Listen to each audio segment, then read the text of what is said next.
When an international student arrives in the city of Parkville to start his college journey, he expects less problems compared to his life back home. But, despite of the fact that the city offers a calm and safe life to whoever lives here, these students have to face daily problems, and the lack of a public transportation system is one of them. Gustavo Fernandes, Ozoda Narzulaeva, Victoria Stark, and Andres Yost. 4 international students that live on campus and have 2 different lives. Ozoda and Andres have their own cars, while Victoria and Gustavo still struggle to move around. According to the 2 students without cars, the fact that they always have to ask people to take them to places is very inconvenient, and a life without a vehicle can be a big challenge for an international student living on campus. Well, being an international student and not having a car is always a challenge. Definitely it incurs, extra expenses that I have to plan my budget carefully.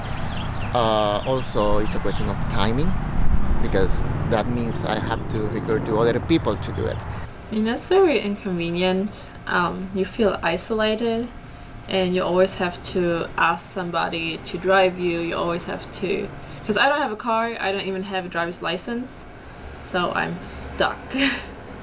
And it's pretty much really inconvenient to always have to ask somebody for like the little things, even grocery shopping and everything. The lives of Andres and Ozoda had a drastic change after they bought their own car. Just like Gustavo and Victoria, they also used to struggle to go to places. But now that they have a vehicle, life became easier and their time also became more flexible.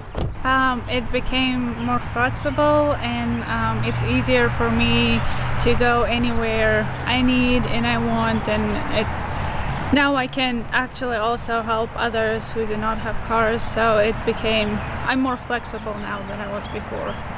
Well, it changed a lot because we didn't have any way of going anywhere before. It was just Uber or having to depend on other people on what to do. You didn't have the independence you have now, that if I want to go buy something or I need something, I don't need to ask. So this independence that I have now to move around, go do what I need to do is, I think, the thing that changed the most. The Senior Director of International Education, Kevin Vicker, explained that the lack of public transportation system is something that the university is aware of, and that programs to help the students have been created, but none of them were successful.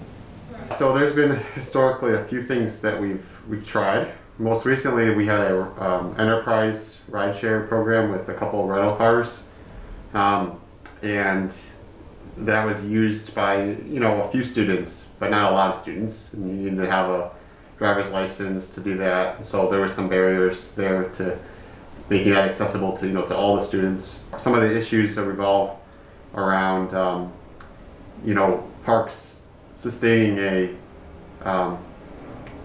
right now we don't have a vehicle. Park doesn't own a vehicle, and it's expensive to pay for the insurance on that vehicle to provide that. But also, students, it's complicated. Students have different schedules. They want to go different places. So how do you accommodate all the different schedules? Another thing we've tried though is there was a student group a year or two ago. They did by appointment. You can make an appointment and get a ride from someone on campus, like a fellow Park student. So that was something else that they were doing. But so yeah, we've tried some various things to address the issue, but not having a consistent public transportation option is really I think the number one issue that is there, because it's not a consistent thing, So. Some of the students also explain that in their hometown they are able to take train and buses to go to any place that they want. And it was surprising to see that they would not have the same when they arrived at Park. It was a little bit of a surprise that there's nothing, because I know American cities don't have a big transportation system, but Kansas City is pretty big, so you would expect at least to have a little bit of a public transportation, but there's nothing here. We didn't have a subway or anything, we just have buses around, but I never really needed a car when I was there. I just had my mom drive me to school in the morning maybe, but when I had to go to practice or I went shopping with my friends or I went to other houses, you could just walk a few blocks and you had the bus that take you everywhere. The college years go by very fast, and international students must enjoy everything they can before it's too late. Park University is located right in front of one of the biggest cities in the Midwest, but some of the internationals believe that the lack of a public transportation system to take them to places limits their college experience and the opportunity to meet new things. I would say I agree for most part, because going to downtown and taking Uber, it's pretty expensive. So most of the time, they either go when someone else can take them, or they don't go at all. And if you see certain event in downtown and public library that you want to go to and you don't have a ride, then most of the time people just don't go. For example, right now I'm having issues with my bank, and it's something I have to go there. And it's been dragging on for like 3 weeks already, which has been like, it could have been dealt with in a week. And now I'm having troubles for like at least 3 weeks or a month because I can't go there and can't handle things because I don't have a car. Like things like that are just really inconvenient. The popular opinion that circulates around the campus is that the city of Parkville should offer a public transportation system to the population. And if they did, many students will not worry about having their own cars. According to Andres and Ozoda, if the city could display a bus that will take them to the place that they need to go, a car will not be one more expense in their lives. Probably right now that I have a car, I wouldn't have it. But if I had a way to go to Walmart, or even for shopping to the mall or to the gym that I go outside of the campus, probably I wouldn't have a car, because the distances is not the longest. So going to Walmart in a bus, it wouldn't be the worst. It would have been ideal, I think, for the first years. When I got my internship in downtown, I used to take a bus the whole time to work and from work. But the problem was that bus stop was too far from either school or the place where I lived, and I lived really close to school at that time.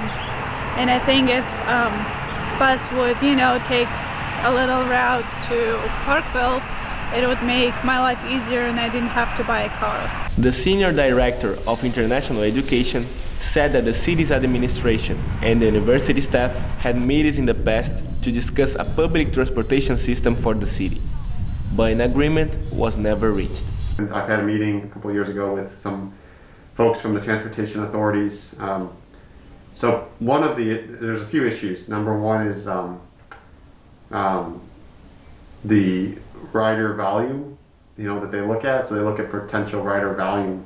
One of the things with Park being a small campus is that we don't have a lot of students on campus. That a lot of them have cars, and so we need other people around the Park community to need the transportation as well. Frankly speaking, in the Northland, which is north of the river, there's not a lot of consistent public transportation. I mean, there's some routes, but they're sporadic. So we're lacking a lot of public transportation this side of the river. With buses going around the city, many people would come to Parkville to spend a sunny afternoon in the English Learning Park or to shop in the downtown area. Even though this sounds like a good economic plan for the city, many business owners are not happy with this idea, and this can be one of the reasons why we don't see buses going around the area. The businesses down in downtown Parkville, they're not catered to the demographics of people that use public transportation. Frankly speaking, it's more, you have a lot of boutiques and you have craft shops and you have different things. So those people that are shopping there, by and large, not everyone, but by and large, they're driving there. They have cars, they have access to transportation. There's a stereotype. If we have public transportation, there's a stereotype among some people, maybe some business owners, that we don't want those kind of people visiting our downtown. And when they say those type of people, it usually means homeless people, people from the city, that type of thing. So that's kind of like, and so they don't see those people as they don't want those people, those people are not the ones shopping in their boutiques. They're not the ones shopping in whatever, so they don't want homeless people sleeping in the park. These type of things that, and the perception sometimes is that public transportation brings that, because then they can just hop on the bus and end up here. The fact is, by now, international students will have the same difficulties to go to the place that they need to go, and their lives in college will keep being harder than it should. And in COVID times, where social distancing should be respected, many cars will be full of internationals, going to places where a single bus would take them easily.